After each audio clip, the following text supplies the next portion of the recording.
Оскаровецот Роберт Де Ниро е последниот критичар на американскиот претседател Доналд Трамп кој доби сличен сомнителен пакет. Експлозивната направа, адресирана до ресторант во собственост на Де Ниро во Њу Јорк, е деветата таква испратена.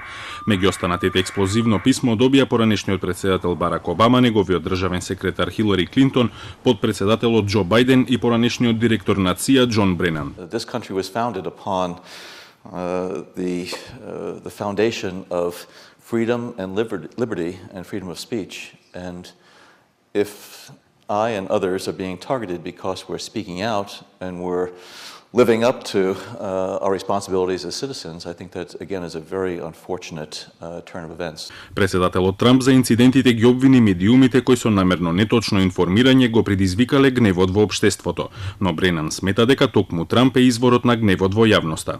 Unfortunately, I think Donald Trump too often has helped to incite some of these feelings of anger, if not violence, when he points to acts of violence or also talks about, swinging at somebody from the press, the media.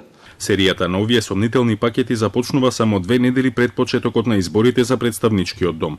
Останатите кои добија такви пратки се поранешниот главен јавен обвинител Ерик Холден и финансиерот Џорџ Сорос, а конгресменката од Калифорнија Максин Батерс доби дури 2 пакети на различни адреси.